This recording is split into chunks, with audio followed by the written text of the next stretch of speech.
Buenas tardes. Vamos a intentar a ver si nos sale hacer un video con OneNote. Entonces, ustedes querían un poquito de introducción a la fisiología renal, un poco para integrar un poco más las cosas, porque sé que a veces quedan un poquito sueltas las cosas, y vamos a empezar a revisar el tema. Entonces, empezaremos con lo más importante, que obviamente pues es anatomía. Y cuando hablamos de anatomía tenemos que tener en cuenta que el riñón tiene esta configuración, ¿no? Esta configuración donde llega a la arteria renal. Esta arteria renal se va a dividir en diferentes partes, en diferentes arterias un poco más pequeñas que van a terminar finalmente en estos segmentos arcuados, que finalmente van a ser las interlobulares, y esas interlobulares me van a dar lugar a algo que se llama arteriola aferente. Perdón por la letra, ya saben que escribo asqueroso. Entonces, esta arteriola aferente es la que va a llegar finalmente a la nefrona. Entonces, tenemos aquí un esquema de capilares glomerulares y las diferentes estructuras que componen al glomérulo. Entonces, ¿qué es lo que vemos aquí?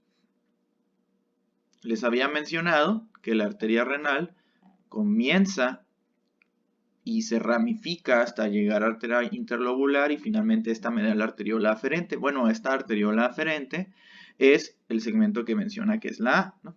Está de aquí. Entonces, esta arteriola aferente trae sangre desde el cuerpo, ¿no? Entonces, normalmente el corazón tiene un gasto cardíaco. ¿De cuánto es el gasto cardíaco? Bueno, de 5 litros por minuto, ¿no? Y entonces de esos 5 litros por minuto, cierto porcentaje va a llegar a la arteria renal. ¿Qué porcentaje? Bueno, ustedes conocen que es aproximadamente del 20%, ¿sí? Entonces ese 20% es lo que llega a la arteria renal. Al porcentaje de gasto cardíaco que le llega a la arteria renal se le conoce como flujo plasmático renal, ¿sí? Entonces, a este porcentaje se le conoce como flujo plasmático renal. Y ese flujo plasmático renal es muy importante. ¿Por qué? Porque ustedes ya conocen que el riñón tiene varias funciones. Y una de las funciones más importantes que tiene el riñón es limpiar la sangre de ciertos solutos. Una de las funciones más importantes que tiene el riñón es limpiar la sangre de ciertos solutos. Entonces, para que el riñón limpie la sangre de ciertos solutos, es necesario que le llegue sangre. Si no le llegue sangre, ¿ok? Si no le llegue sangre, ¿ok? ¿Qué es lo que va a pasar? Bueno, el riñón no va a poder llevar a cabo esta función. Entonces, vamos a continuar, ¿no? Vamos a ver qué hace el riñón con esa sangre, ¿no? Eso es muy importante. Tenemos aquí entonces que la sangre que habíamos mencionado, este 20%, va a entrar por la arteriola aferente. Y bueno, aquí en la arteriola aferente pasa algo muy interesante. ¿Por qué? Porque no entra ni sale así tan simplistamente. Entra y esta va a ser una serie de movimientos, y esta arteriola aferente se va a convertir en algo que se llama capilares glomerulares. Estos capilares glomerulares, que es lo que vemos aquí, estos son los capilares glomerulares.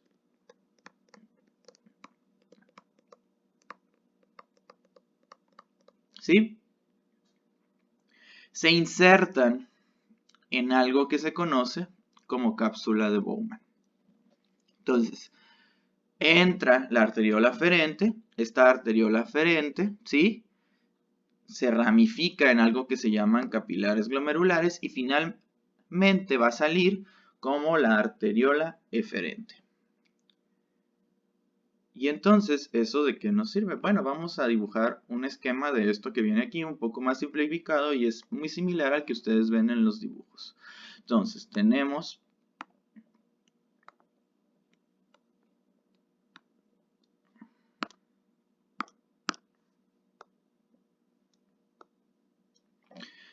aquí un esquema que nos habla de qué, de la arteriola aferente, de la arteriola eferente, y estos son los capilares glomerulares. Entonces, tenemos aquí este esquema. Y ya dijimos que cierto porcentaje de la sangre entra por estas arteriolas aferentes. ¿Qué porcentaje? 20% del gasto cardíaco, que se le conoce como flujo plasmático renal. Entonces, vamos a continuar con esto que estábamos mencionando. Y esa sangre que va entrando por los capilares glomerulares, que son estos que estamos viendo aquí, pues sufre una serie de procesos, ¿no? Esa sangre que va entrando por los capilares glomerulares tiene que inicialmente filtrarse. ¿Qué es eso de filtración? Bueno, es el paso de un líquido a través de una membrana semipermeable. Y vemos aquí, ¿no? Llega ese flujo plasmático renal, ese gasto cardíaco, ¿verdad? Y este gasto cardíaco, esa sangre que está llegando a los capilares glomerulares, va a ejercer una presión. Entonces, la sangre, los volúmenes que llegue aquí, va a ejercer una presión. Y esa presión que ejerce la sangre se llama presión hidrostática. Y esa presión hidrostática, según el equilibrio del Starling, lo que va a hacer es favorecer algo que se conoce como filtración. Si la sangre no se filtra o si cierto porcentaje queda sin filtrarse, bueno, va a seguir su curso. ¿Por dónde va a seguir su curso? Bueno, por la arteriola eferente. Y bueno, ¿hacia dónde se filtra esa sangre? Porque aquí en el riñón, pues esto no es el espacio intersticial, ¿no? Esto es algo que se llama cápsula de Bowman.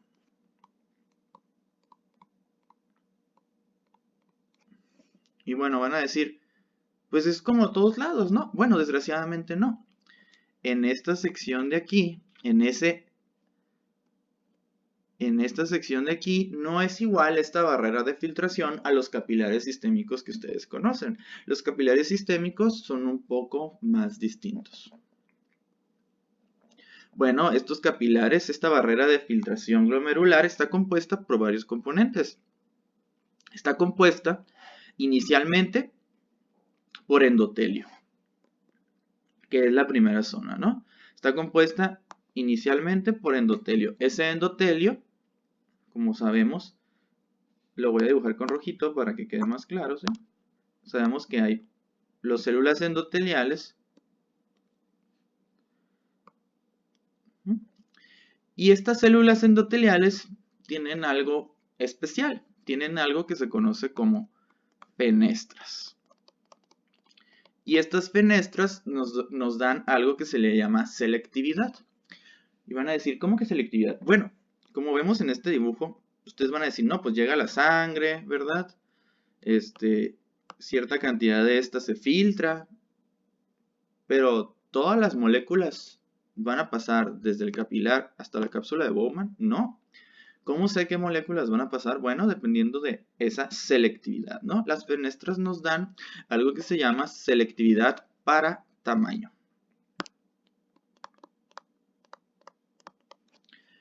Y bueno, el endotelio, este que vemos aquí, tiene debajo algo que se conoce como, bueno, que todas las células epiteliales tienen debajo, ¿no? Que se le conoce como, ¿qué es esto? La membrana basal.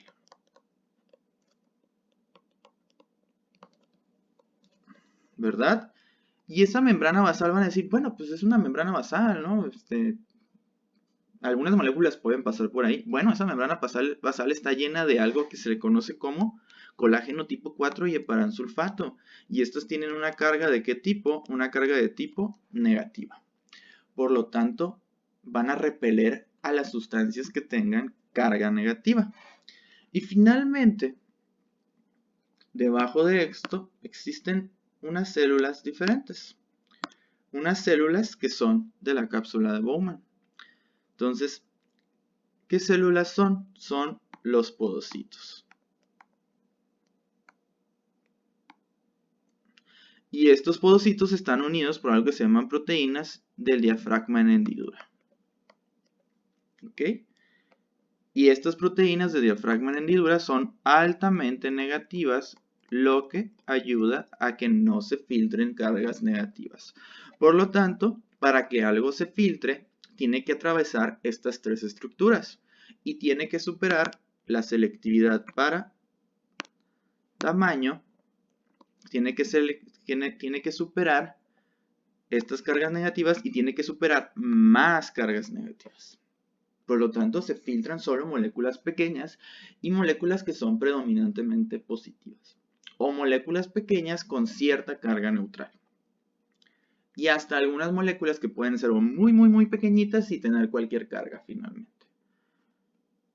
Bueno, este es el primer proceso. Ya habíamos mencionado entonces que la sangre llega a cierto porcentaje, el 20% llega. Esa sangre que llega ejerce una presión y esa presión lleva a cabo el proceso de filtrado. Y lo que no se filtra, ¿hacia dónde va a pasar? Hacia la arteriola eferente.